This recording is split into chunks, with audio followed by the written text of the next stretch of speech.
আসসালামু আলাইকুম রহমতুল্লাহি ওয়া বারাকাতুহু। দেশ এবং প্রবাসে যে যেখানে অবস্থান করতেছেন, আল্লাহ পাক রব্বুল আলামিন আপনাদেরকে অশেষ কৃপায় ভালো রাখছেন।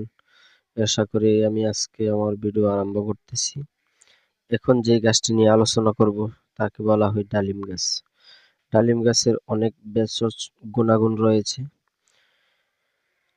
যে গুণের কথা যদি আপনারা না জানেন নাই হবে।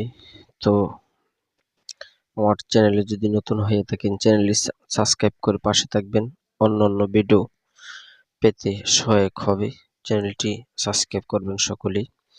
তো আজকে ডালম গাছের অনেক গুণাগুণ রয়েছে, আমি দুই একটা গুণ সম্পর্কে আলোচনা করব। এই যে দেখেন ডালম গাছ, আমার বাগানের ডালম গাছ। এই ডালম গাছে রয়েছে প্রচুর পরিমাণে ভিটামিন। এই ডালম গাছের পাতা এবং ছালের মধ্যে অনেক রকম আল্লাহ পাক অলৌকিক গুণ ক্ষমতা রেখেছে।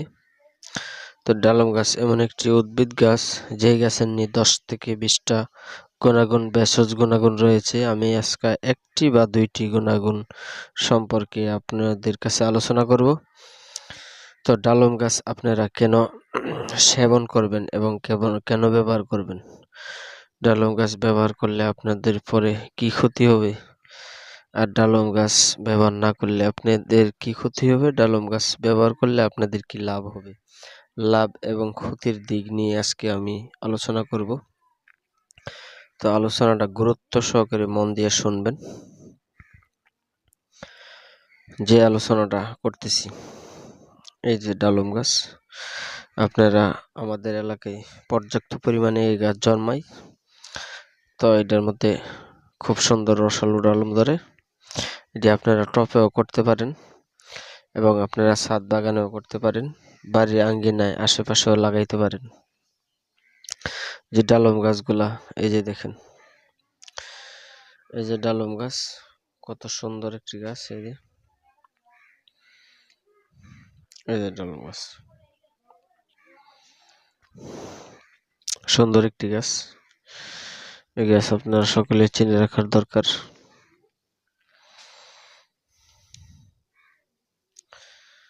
খুবই কার্যকর গাছ এটা,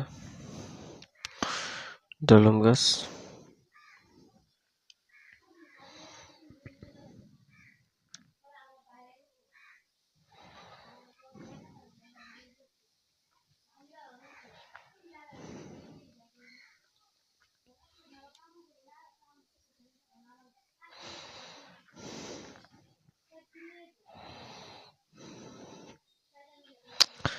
ডালম গাছটা কত সুন্দর একটা গাছ। এটার আজকে একটা গুণ সম্পর্কে আলোচনা করব, যাদের নিয়ে আমাশা হয়।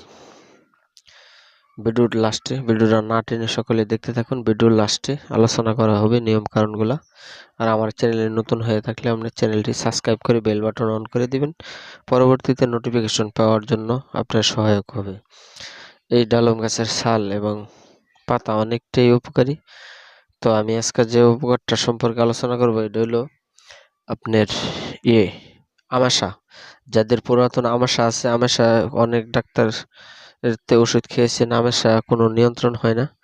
তো এই ডালম গাছের যে ইয়েগুলি আছে, খাল, ডালম গাছের খাল অথবা ডালম গাছের যে খালগুলো আছে, খালগুলা কিছু খাল নিবেন, নিয়ে এসে আপনারা করবেন, সিদ্ধ করবেন। সিদ্ধ করে যে পানিটা আছে, ডালম গাছের খাল দিয়ে যে পানিটা সিদ্ধ হবে, ওই পানিটা প্রতিদিন সকালে খালি পেটে 2 চামচ এবং রাত্রে খালি পেটে 2 চামচ, এভাবে যদি আপনারা টানা 7 দিন খেতে পারেন, আপনার চিরতরের জন্য আমাশা হইতে মুক্তি লাভ করবেন। এতক্ষণ ভিডিওর সাথে ছিলাম আমি খন্দকার মোহাম্মদ হাবিবুর রহমান।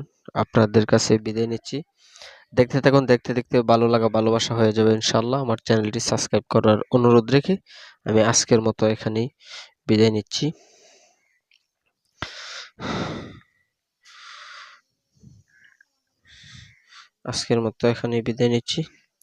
আসসালামু আলাইকুম ওয়া রাহমাতুল্লাহি ওয়া বারাকাতুহু।